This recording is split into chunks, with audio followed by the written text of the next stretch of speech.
Hello, everyone, and welcome to Midnight Whispers. I know many of you listen to these stories to relax and slowly fall asleep.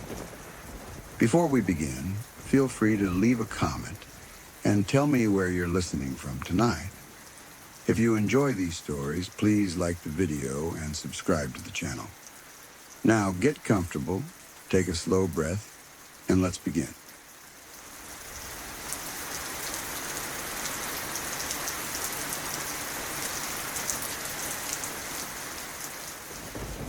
I was 7 years old, living in a small rural town in Utah, the kind of place where Main Street really was Main Street.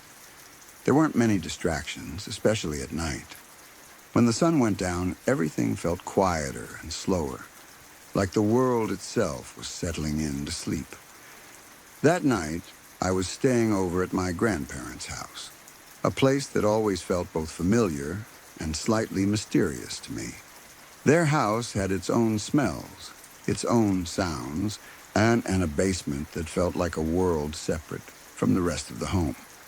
I didn't want to sleep. I rarely did at that age. Sleep felt like wasted time, especially when my imagination was wide awake.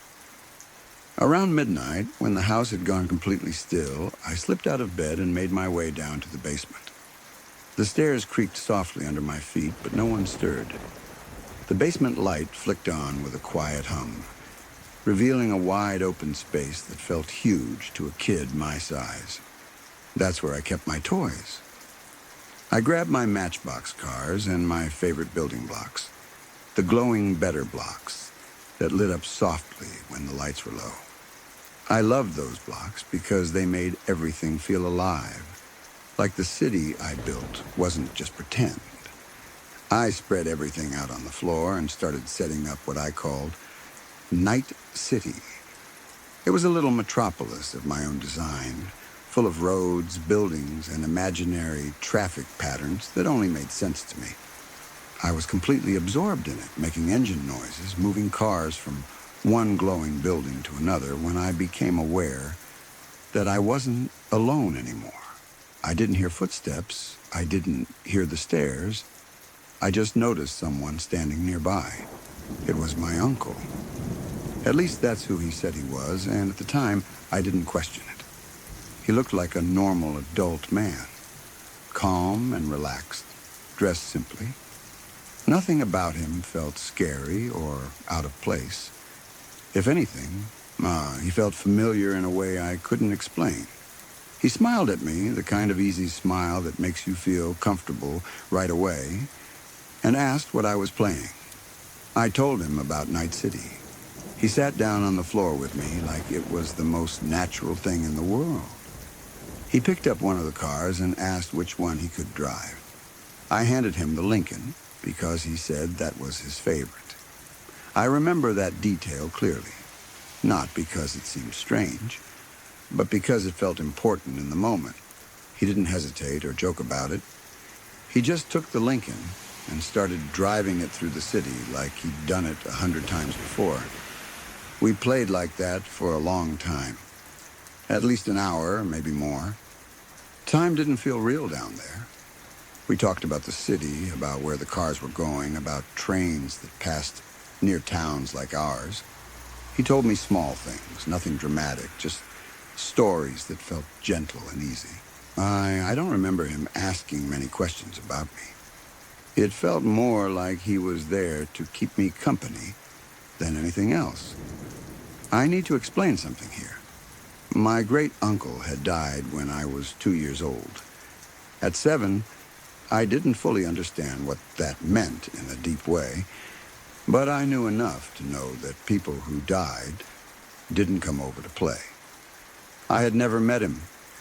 Not really. He wasn't talked about in my family. He was what you'd call the black sheep. There were family issues, old arguments, things adults didn't explain to kids.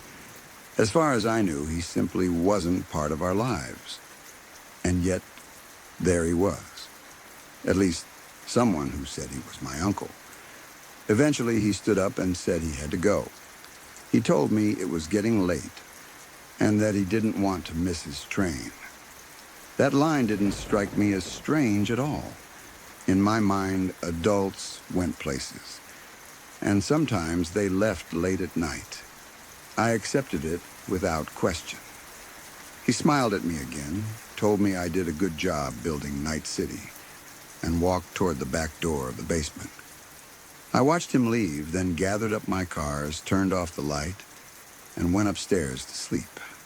There was no fear, no confusion, just the feeling that I'd had a good time. The next morning, everything felt normal. At breakfast, I casually asked my grandparents when Uncle was coming back so we could play again. The room went quiet. Not shocked quiet, but uncomfortable quiet. My grandparents exchanged looks that I didn't understand at the time. They asked me which uncle I meant. I told them the one who played cars with me last night. That's when their discomfort turned into something closer to offense. They said they hadn't seen him since before I was born. They said he wasn't welcome in their home and that they wanted nothing to do with him. I didn't understand why they were upset. I tried to explain, telling them exactly what we played and showing them the Lincoln car he drove in my city. That made things worse. They looked uneasy, almost shaken, but they brushed it off quickly. They said I must have imagined it, that kids have vivid imaginations, especially when they stay up too late. They changed the subject, and I learned, even at that young age, that this was something they didn't want to talk about. So I didn't, but I never forgot. Years passed. I grew up. Life moved on. That night became one of those strange childhood memories you keep tucked away, unsure what to do with it. I never believed it was a ghost. I still don't. I've always been a skeptical person. I don't jump to supernatural explanations easily. I believe memories can be tricky, and children can fill in gaps without realizing it. And yet as I got older, I learned things that made that memory harder to dismiss. I found out that my great-uncle had worked for Union Pacific. He drove trains. That was his job for years. I learned that he owned a Lincoln MK7, the same type of car he chose without hesitation in my Night City. No one had ever told me that. His name wasn't spoken in the family. His life wasn't shared in stories or photographs. There was no reason for me to know those details. But somehow, 7-year-old me did. I didn't know what a Lincoln MK7 was at that age. I just knew that car was his favorite. I didn't know what Union Pacific was. I just knew he needed to leave so he wouldn't miss his train. Those details only gained meaning later when I had context for them. Even now, I don't claim to know what happened that night. I don't say it was a ghost or a visitation or anything like that. All I know is that I remember it clearly. I remember the basement, the glow of the blocks, the sound of cars rolling across the floor. I remember a man who was kind, patient, and completely real to me in that moment. He didn't vanish. He didn't fade away. He didn't do anything dramatic. He simply left out the back door. That's the part that stays with me the most. Not fear, not confusion, but how ordinary it felt. Like a visit that ended naturally. Like someone stopping by, spending time, and then moving on because they had somewhere else to be. To this day, I can still see Night City in my mind. I can still see the Lincoln moving through the glowing streets. And I can still hear him telling me goodbye, calm and gentle, like he knew exactly when it was time to go. Whatever happened that night, it left an impression that never faded. And even though I don't believe in ghosts, I don't have a better explanation for how a 7-year-old kid knew things he had no way of knowing, about a man he was never supposed to meet, who was never spoken of, and who, according to everyone else, had been gone for years.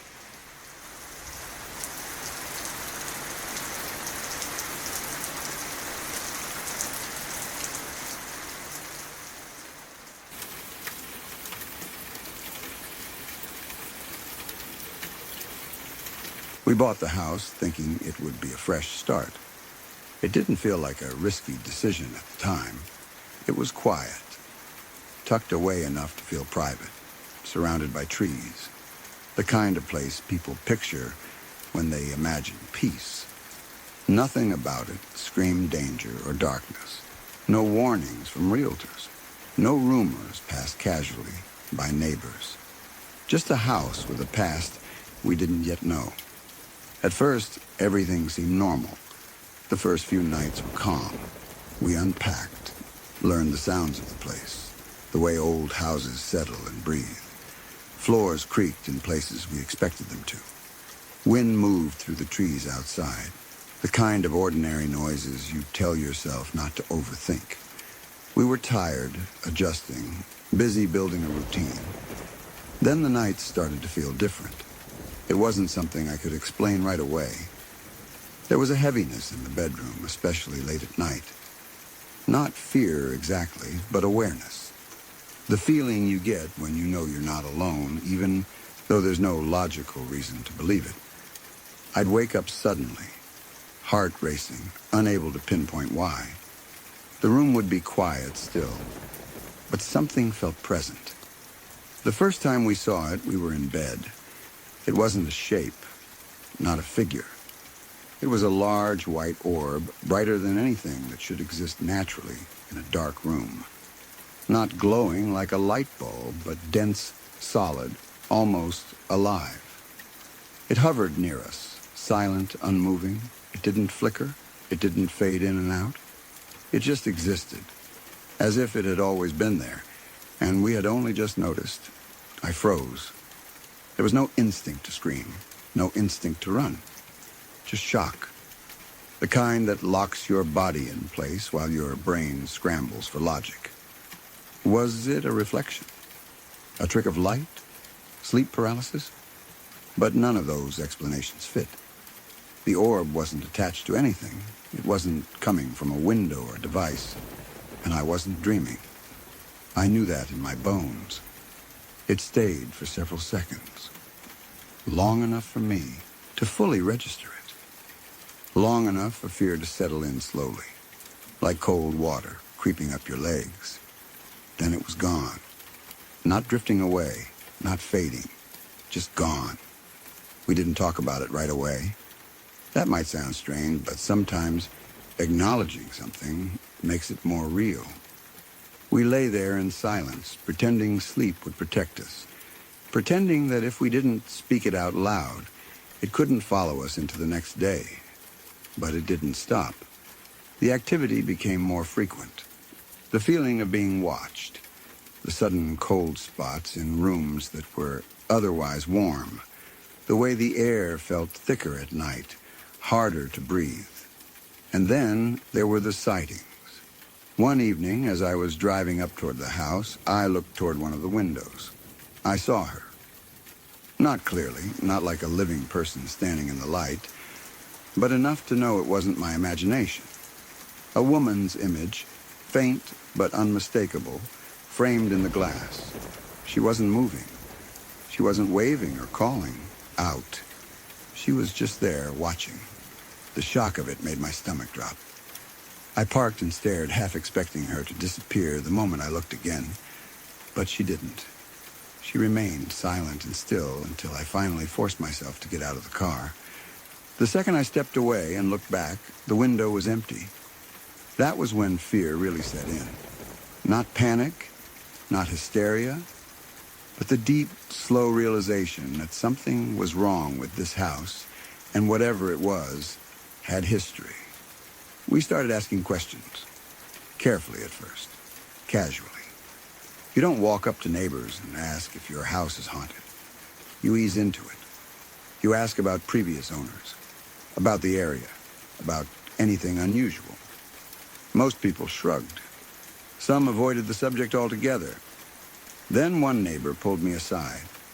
Her voice was low, careful, like she was afraid the words themselves might travel back to the house.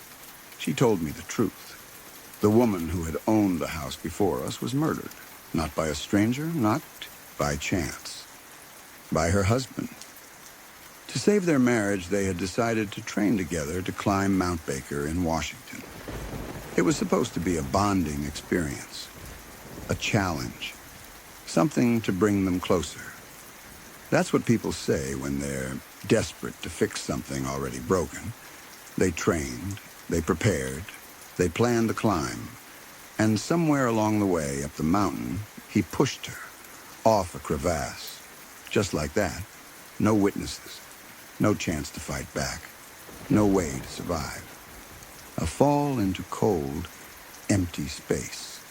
He came down alone, and he went back to the house. Our house. When he returned, his girlfriend was already there, dinner waiting, normalcy carefully staged, as if nothing had happened, as if the woman he'd married hadn't just been erased from the world. The girlfriend worked for the medical examiner's office. She made sure the evidence disappeared.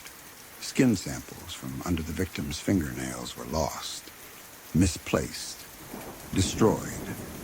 The one thing that might have proven she fought for her life. The one thing that might have tied him directly to the act. Without that evidence, there was no case. He got away with it. No prison, no public punishment, no consequences that matched the crime.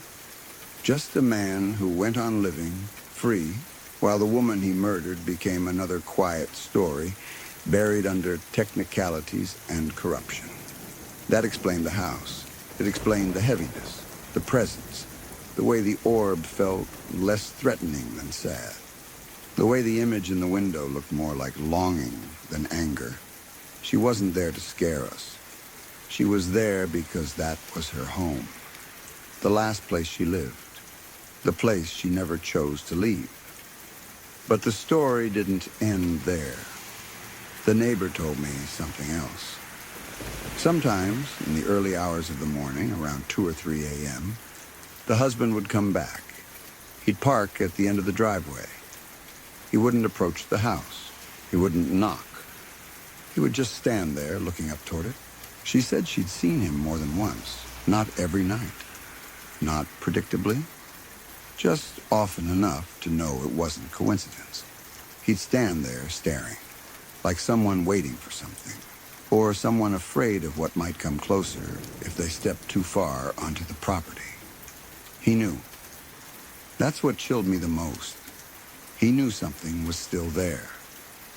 Why else would he come back? Why else would he stand at the edge of the driveway, never crossing into the space, never stepping fully onto the land? Why else would he look upward, like a man being watched? The idea that he could live freely after what he'd done was bad enough, but the idea that he was still tethered to the place, still haunted in his own way, made it worse. It meant justice hadn't come, but neither had peace. After learning all of this, the activity in the house made more sense. The white orb felt less random, less frightening. It felt like a presence trying to be seen without causing harm, like someone who had been silenced and erased, now reduced to energy, memory, and unfinished business. There were nights where the house felt calm, almost comforting, like she approved of us being there, like she was glad someone else was living in the space, breathing life into rooms that had once held betrayal. Other nights were heavier. Those nights usually coincided with sightings of him. When the neighbor told us he'd been seen again, the house would feel different, colder, more restless, the air thick with tension. It felt like something was being stirred up, like old wounds reopening. I started to think that she wasn't haunting the house, she was guarding it. And maybe in some way she was watching him too. I often wonder what she felt when she saw him standing there in the dark. If she recognized him. If she remembered the moment he pushed her. If she wanted revenge, or if she just wanted acknowledgement. Justice. Someone to know what really happened. We never felt threatened by her, not once. Fear came from the knowledge of the story, not from her presence. The real horror wasn't the orb or the image in the window. It was the human betrayal behind it. The fact that someone could commit such an act, cover it up, and continue living as if nothing had happened. Living in that house changed how I think about haunting. It's not always rage or violence that keeps someone tied to a place. Sometimes it's injustice. Sometimes it's the absence of truth. Sometimes it's the knowledge that the person responsible never paid for what they did. People ask why we stayed as long as we did. The truth is, leaving felt wrong too, like abandoning her again. The house didn't feel evil, it felt sad. And sad things deserve acknowledgement, not avoidance. We respected the space. We spoke out aloud sometimes, not asking her to leave, but telling her she was seen, that her story mattered, that someone knew. Over time, the activity lessened. The orb appeared less often. The feeling in the bedroom softened. The image in the window stopped appearing altogether. It was as if being heard had eased something, even if it didn't resolve it completely. The husband eventually stopped coming, at least as far as we know. Maybe age caught up with him, maybe guilt did, maybe fear, or maybe whatever tethered him to the house finally loosened its grip. I don't know if justice ever truly came for him, but I know this. Some crimes don't end when the act is committed. They ripple outward, through places, through time, through people who had nothing to do with them. And sometimes the only record left is a presence that refuses to disappear, not out of malice, but because the truth was never fully spoken. That house taught me that haunting isn't always about terror. Sometimes it's about remembrance, and sometimes the scariest part of a ghost story isn't the ghost at all. It's the person who should have been punished, standing free at the end of a driveway, looking up at a home that remembers everything he tried to erase.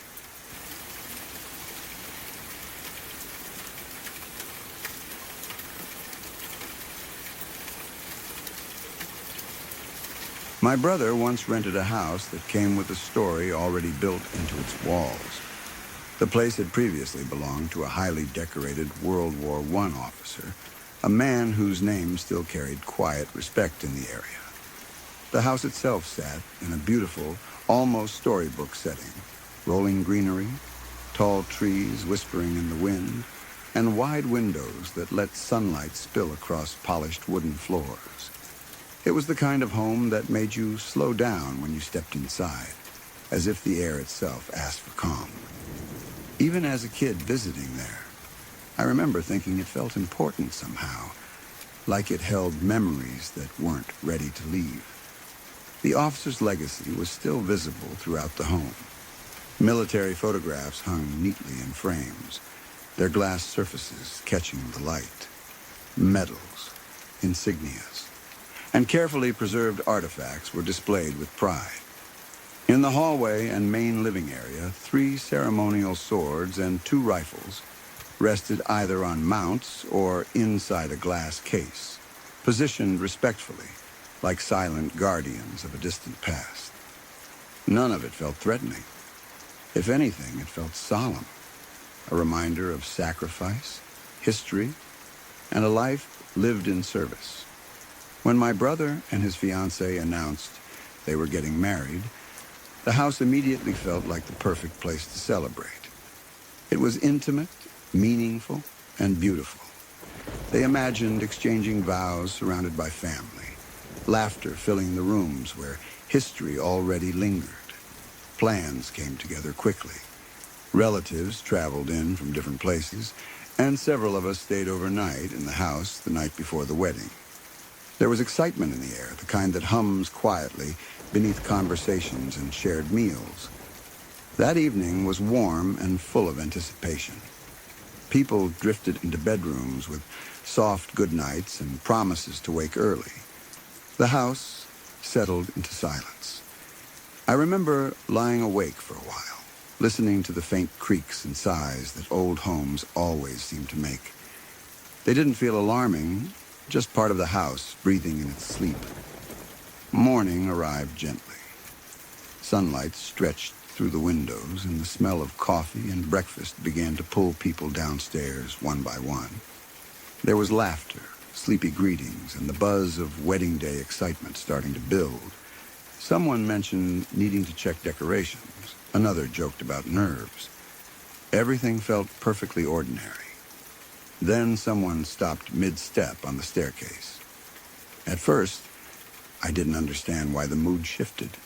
Conversations trailed off. Faces turned serious. When I reached the bottom and looked, my stomach tightened in confusion.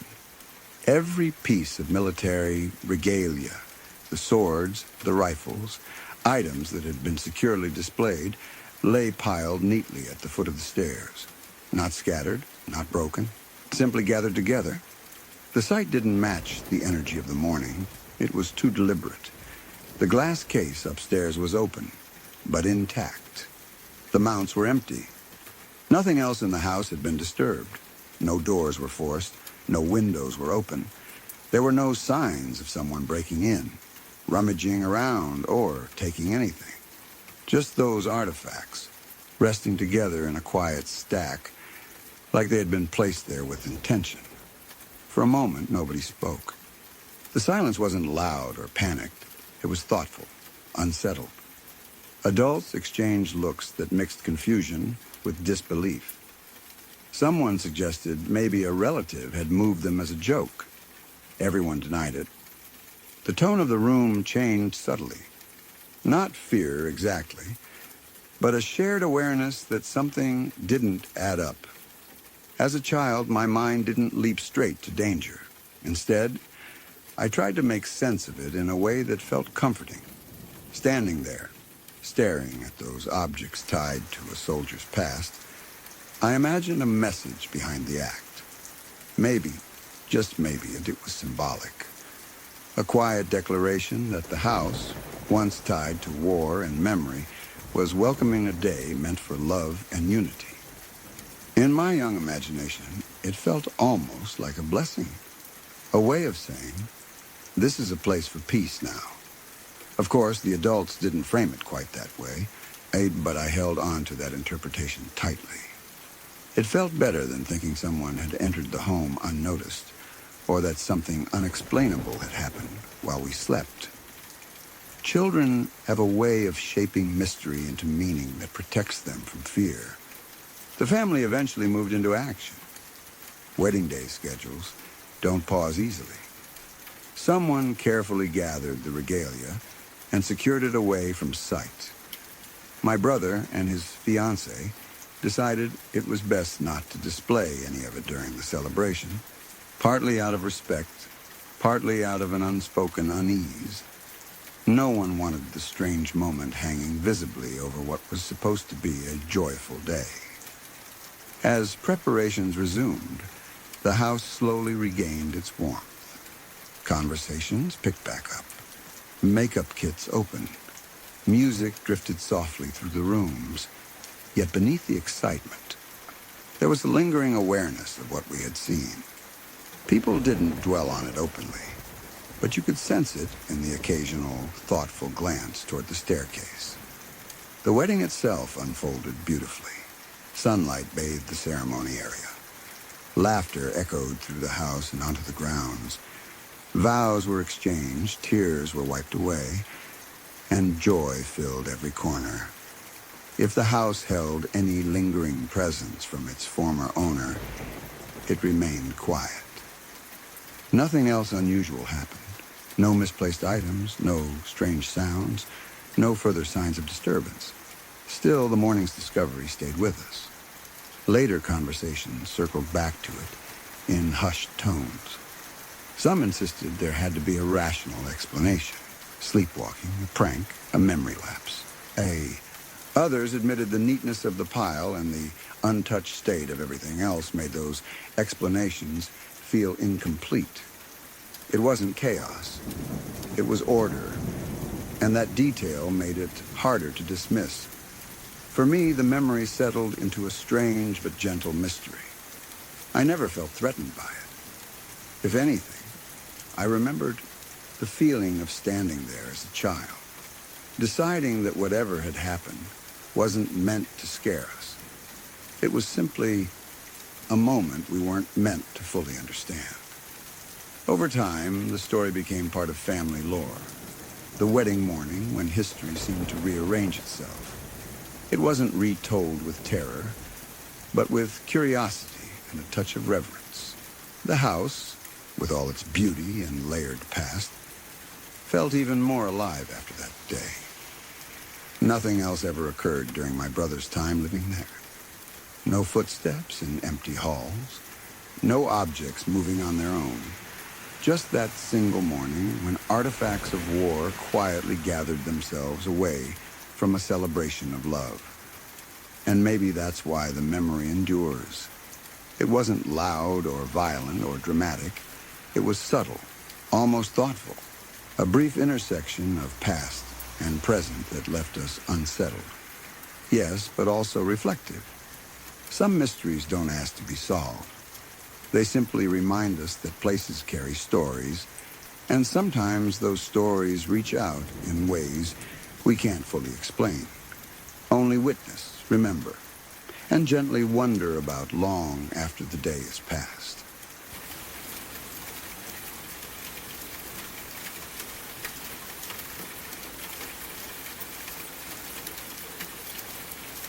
I was 6 years old when something happened that would... Sorry to interrupt for just a moment.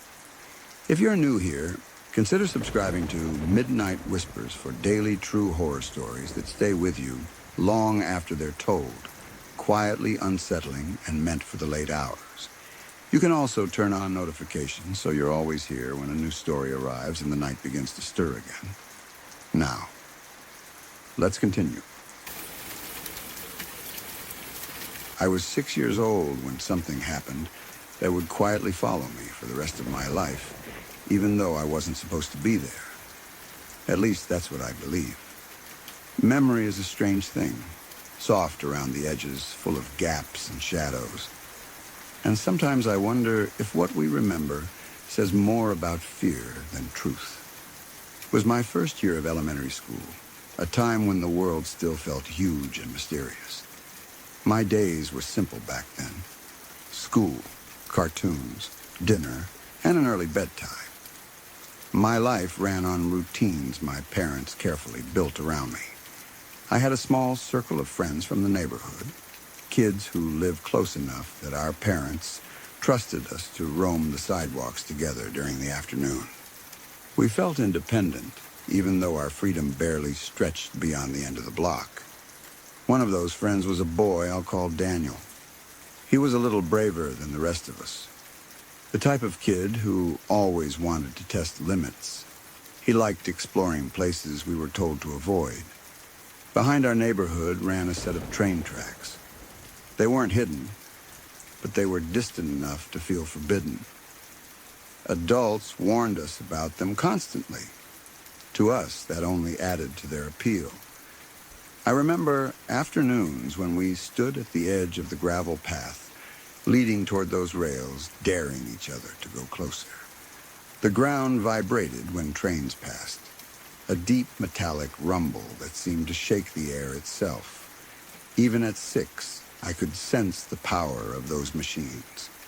They were loud, unstoppable, and terrifying in a way that made my stomach twist. I never liked getting too close. One evening, the night everything changed, Daniel went out with another boy who was older than us.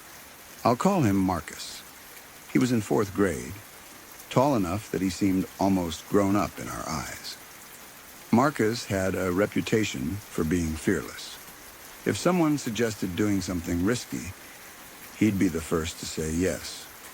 That night, sometime around 10 o'clock, they wandered toward the train tracks. I didn't know about it then. I was at home, tucked into bed like every other night. My parents were strict about curfew. 7 o'clock meant inside, no arguments. At that age, I didn't question it. Bedtime routines were comforting. Brushing my teeth, pajamas. A quiet story, the hum of the house settling down. While I slept, something terrible happened. The details reached us in fragments the next day, whispered by adults who tried to soften the story but couldn't hide the horror. Marcus had been struck by a train. There was no dramatic buildup, no miraculous escape. Just a sudden, violent moment that ended a young life. The train couldn't stop in time. It never could. Even as a child, I understood enough to feel the weight of it. The neighborhood changed overnight. Parents became tense and watchful. Conversations dropped to hushed tones when kids entered the room. We sensed the fear without fully understanding it. Something irreversible had happened in a place we treated like a playground. When Daniel told the story, he spoke with the shaky excitement of someone who had seen too much. He described the flashing lights, the noise, the confusion. But what unsettled me most wasn't what he said about Marcus. It was what he said about me. You were there? He insisted. I remember staring at him, confused. I told him he was wrong. I hadn't left my house that night. I'd been asleep. But Daniel was certain. He spoke with the conviction of someone reliving a memory burned into his mind. According to him, the three of us had gone to the tracks together. The claim didn't make sense. I tried to imagine it, sneaking out, running through the dark, standing beside those rails. But nothing came to me. No flashes of fear, no echo of sound. Nothing resembling a memory. Just blank space. When I asked my parents about it, my mother didn't hesitate. She told me I had been home the entire evening. 10 o'clock was far past my bedtime. She remembered the night clearly because the sirens had woken her. She checked on me, found me asleep, and only learned about the accident the next morning. Her certainty should have settled everything, and logically it did. I had an alibi stronger than any childhood recollection, parental memory, routine, timing. But Daniel never wavered. Even years later, he would casually refer to that night as something we both experienced. As we grew older, life moved on. The neighborhood eventually regained its rhythm. Kids returned to playing outside. The train tracks remained, but they carried a different meaning. We avoided them without needing reminders. Marcus became a quiet, cautionary tale, spoken of rarely, but never forgotten. Daniel and I drifted into separate social circles as teenagers do. Our conversations about that night became less frequent, but whenever it came up, the disagreement resurfaced. He would shake his head and say, "You were there. I remember you standing right next to me." Each time, a chill would crawl up my spine, not because I believed him, but because of how real it sounded when he said it. His memory had texture, details, emotion, certainty. Mine had nothing. And yet I knew where I was supposed to have been. As an adult, I've learned more about how memory works. It isn't a perfect recording device. It's more like a story we keep rewriting without realizing it. Trauma, fear, guilt, all of these can shape what we believe happened. It's possible Daniel's mind rearranged the scene to make sense of something senseless. Maybe including me softened the loneliness of being there. Maybe it was an honest mistake that solidified over time. Still, the thought lingers. One of us carries a memory that isn't real.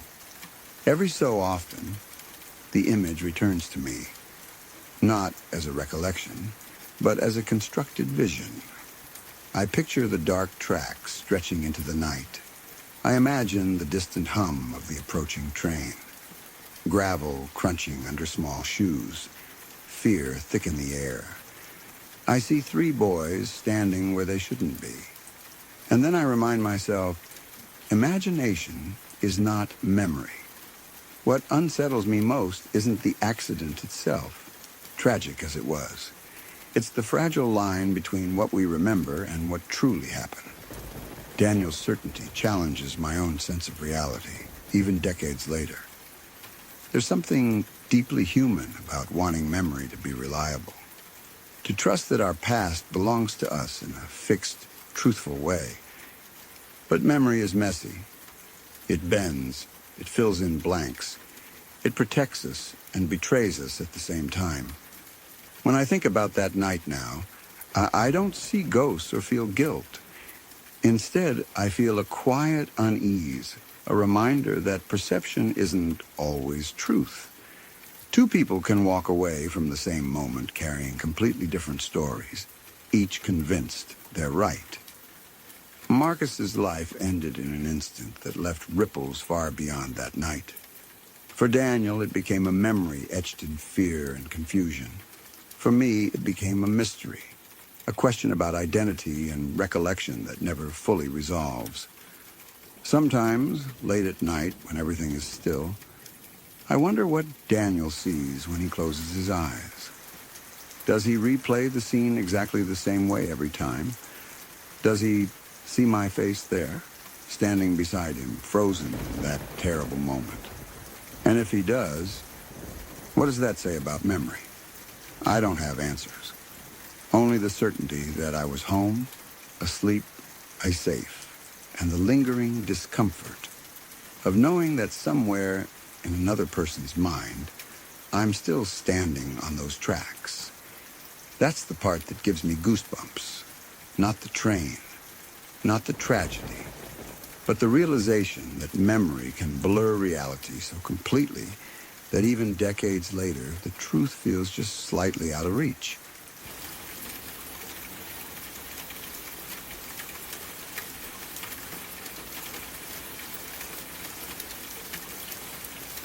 There was a guy a couple of years ahead of me in high school who had his car stolen. And at the time, it didn't seem like anything more than bad luck. The kind of thing people talk about for a few days and then forget. Cars got stolen sometimes. It wasn't unheard of, especially in the mid-90s. It felt unfortunate, sure, but not life-changing. At least that's how it looked from the outside. This was in October, sometime in the middle of the decade. Fall was setting in, the air getting cooler, the days shorter. He had a fairly new two-door GMC Yukon, which stood out because most of the cars in our area were older, scratched up, and barely holding together. His looked clean. It looked cared for. People noticed it parked in driveways or at school, not because it was flashy, but because it was newer than most. One morning, he went outside and it was gone. Just gone. No broken glass on the driveway. No obvious signs of a struggle or noise. One day it was there, the next it wasn't. His parents called the police. A report was filed. Officers came, asked questions, took notes. It became another stolen vehicle case in a stack of others. People talked about it at school for a bit, mostly in passing. That sucks. Hope he gets it back. Stuff like that. Days passed. Maybe weeks. Time blurs those details now. Eventually, the Yukon was found. It was returned to him without much explanation. From what people said, it didn't look badly damaged. No smashed windows, no stripped interior, no obvious signs that it had been used for anything violent or extreme. He cleaned it, maybe detailed it, and went back to driving it. Life moved forward the way it always tries to after something disruptive. But it didn't really end there. A few weeks after getting the vehicle back, something happened that changed how the whole thing felt. It wasn't dramatic. It wasn't immediate. It was subtle, which somehow made it worse. One evening, he got into the Yukon and noticed the windows were fogged up. That wasn't unusual. It was fall. Temperatures were dropping. Moisture hung in the air, especially at night. Anyone who's driven in those conditions knows how glass fogs over easily. As the fog slowly started to clear, something appeared on one of the windows. Not dirt, not streaks, not condensation patterns, a drawing. It was the kind of thing that happens when someone draws on a window with their finger. The oils from the skin don't always show right away. You wipe the glass, you clean it, you think it's gone. But then one day, under the right conditions, it comes back. The fog reveals it again, like the glass is remembering something it was never supposed to keep. This drawing hadn't just appeared that night. It had been there all along, invisible, waiting. It showed a person wearing what looked like a traditional Chinese rice hat, the wide conical kind. The figure was pointing toward mountains. It wasn't a random scribble or a childish doodle. It had intention. It had shape. It was detailed enough that there was no mistaking what it was meant to be. That alone would have been unsettling. Strange, yes, but still easy to explain away if you wanted to. People draw stupid things. Maybe someone bored did it. Maybe a kid. Maybe a thief with too much time. But context matters. Around the same time the Yukon had been stolen, an Asian immigrant girl had gone missing. It was in the local news. People talked about it quietly. Flyers appeared. Faces lingered on television screens for a few seconds longer than usual. There was that familiar, uncomfortable tension that settles into a community when someone disappears without explanation. Not panic yet, just worry. The kind that creeps into conversations and then trails off because no one knows what to say. She hadn't been missing long enough for hope to disappear, but the fear was there. Everyone felt it, even if they didn't say it out loud. As time went on, investigators began to piece things together. They started to believe that the people who abducted her had used that stolen Yukon, that vehicle, that exact one. They believed she had been taken into nearby hilly areas, places with winding roads, wooded stretches, ditches, and long, quiet gaps where no one would hear you scream. Areas people don't casually wander through. Areas that feel empty even when they're not that far from town. 2 months after she disappeared, her body was found in a ditch. By that time, the Yukon had already been back with its owner for weeks. That drawing on the window suddenly meant something else entirely. It wasn't just weird anymore. It wasn't just unsettling. It felt loaded, heavy, like a shadow that had been riding along unnoticed. A silent imprint of something awful that had happened inside that vehicle. People started asking questions they couldn't answer. Who drew it? Why that image? Why a person pointing toward mountains? Was it drawn by someone involved in the crime? Maybe carelessly? Maybe arrogantly, not thinking it would ever matter? Was it something sketched absent-mindedly during a moment of waiting, unaware that it would later look like a map or a clue? Or was it drawn by the girl herself, trying to leave something behind, some indication of where she was being taken, some trace of herself in a situation where everything else was being stripped away? No one knows. That's part of what makes it so disturbing. There was no way to prove when it had been drawn. No way to prove who drew it. No way to tie it directly to the crime in a way that could be used legally. It existed in that awful gray space where meaning is obvious emotionally, but impossible to confirm factually. Once you know the context, there's no way to see it as harmless. Nye, that upperclassman, had been driving around in a vehicle that had likely carried a terrified person to her death. A car that had been part of something unimaginably cruel. And for weeks, maybe longer, there had been a silent reminder of that fact sitting on the glass, invisible most of the time, only revealing itself under certain conditions. I think about that a lot. About how easily it could have gone unnoticed forever. How many times he probably drove that car without ever seeing it. How many times the glass was clear, offering no hint of what it held beneath the surface. I think about how many people move through the world every day, touching objects that have been part of something horrific without ever knowing it. Cars, rooms, furniture, clothing, places that look ordinary but carry memories no one can see. We like to believe that horror announces itself loudly, that it leaves obvious marks. But sometimes it doesn't. Sometimes it hides in plain sight, waiting for the right conditions to show itself. That drawing didn't scream. It didn't accuse. It didn't explain. It just waited. It waited for moisture and cold, for fog, for the right angle of light. And when it appeared, it told a story no one wanted to hear and no one could fully understand. I imagine what it must have felt like for him, seeing that image and realizing what his car had likely been used for. The guilt, even though it wasn't his fault. The disgust, the sense of violation, the feeling that something terrible had passed through his life without his consent and left a mark behind. Even cleaning it wouldn't feel the same after that. Even knowing it was physically gone wouldn't erase what it represented.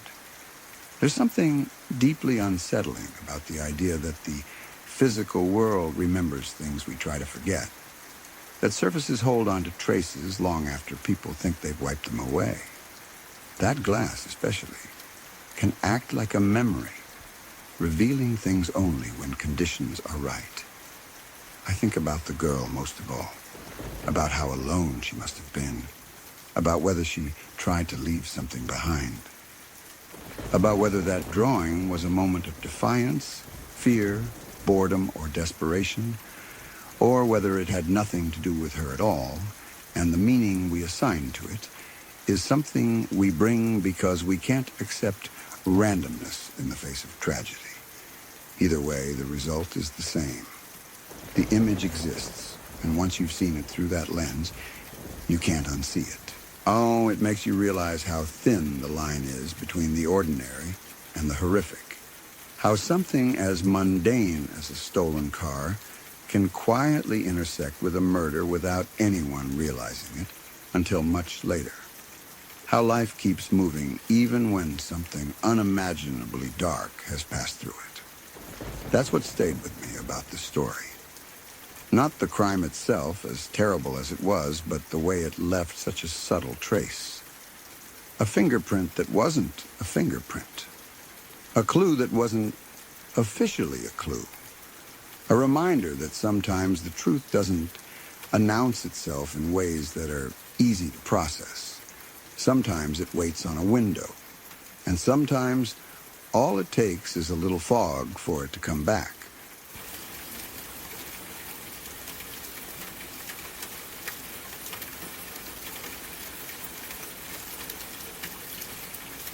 I was about 19 when this happened. And even now, all these years later, the details still feel heavy in my chest when I think about them. This is a true story, though some names and locations have been changed to protect the people involved. My name is Dave, and what you're about to read is something I witnessed from the outside, but felt deeply, because it involved people I knew and a kind of danger that doesn't make sense until it's too late. Back then, I knew a guy I'll call Zach. I wouldn't say we were close friends, more like acquaintances who ran in the same circles. We'd see each other at parties, bars, or when mutual friends got together. Zach was young, reckless, and angry in a way that wasn't obvious at first. He could be funny, loud, even charming sometimes, but there was always something unstable under the surface. At 19, a lot of people are still figuring themselves out, but Zach wasn't just immature. He was volatile. Around that time, he started seeing a girl I knew in passing. I'll call her Valerie.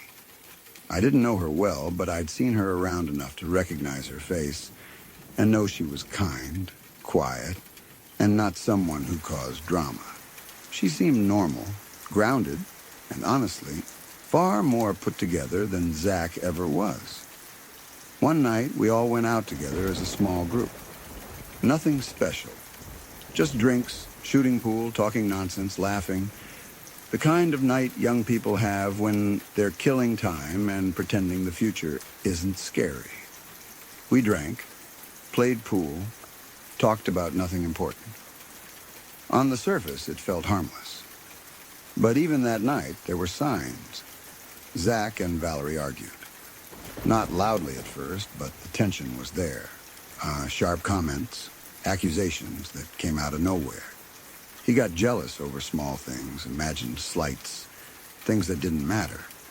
At the time, people brushed it off as couple drama. Young love, alcohol talking. What none of us knew was that behind closed doors, things were much worse.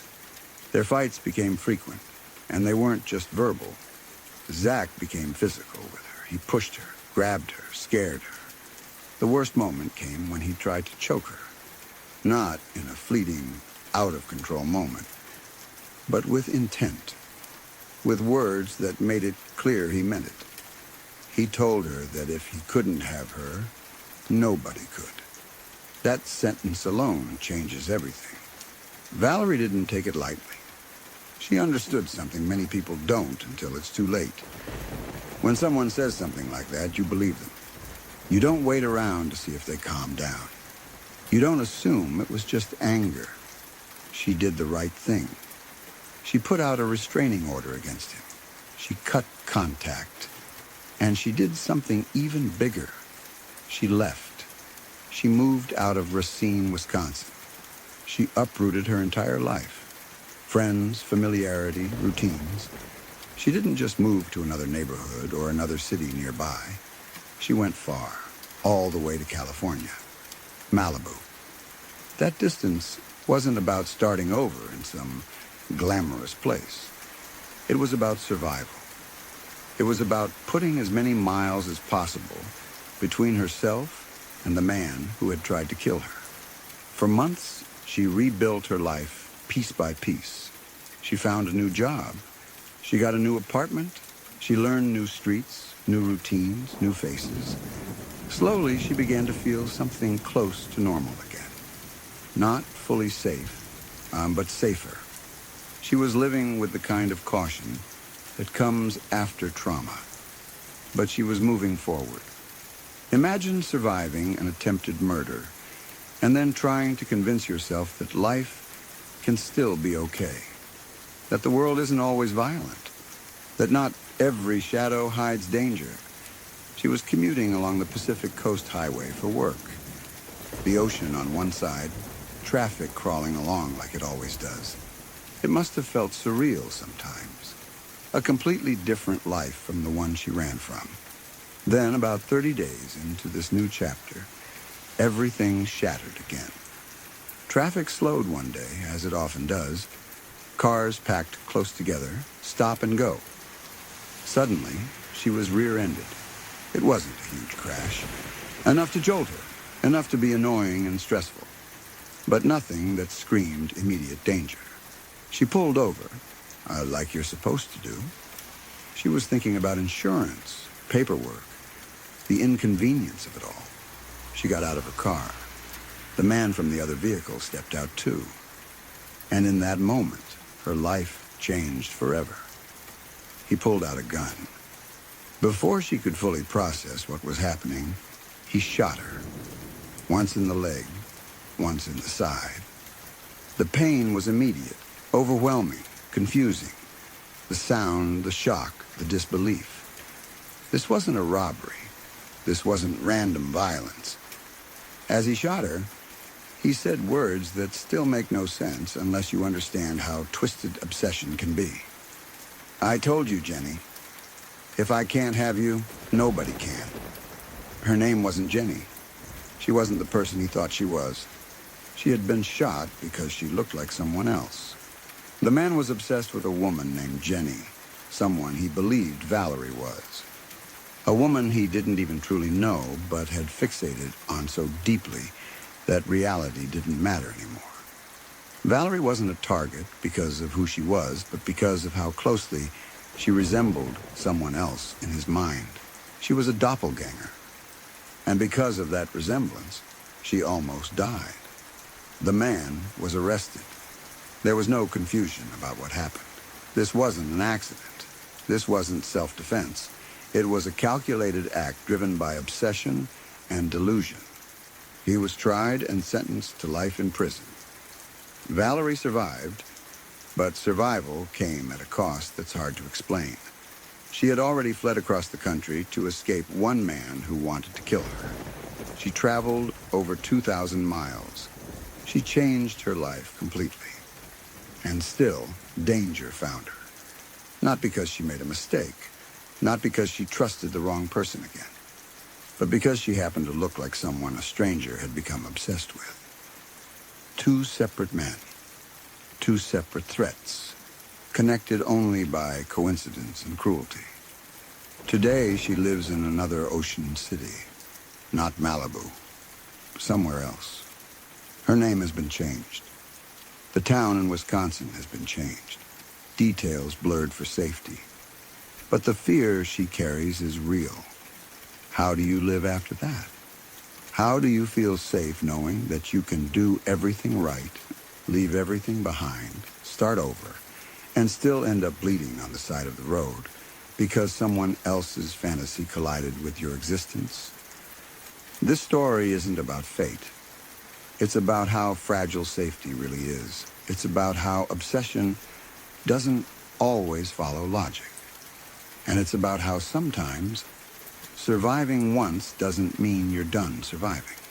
I think about her often, about how strong she had to be just to keep going, about how unfair it was that she had to carry trauma that wasn't hers to begin with. And every time I hear someone say, "That would never happen to me," I remember this story, because sometimes it has nothing to do with you at all.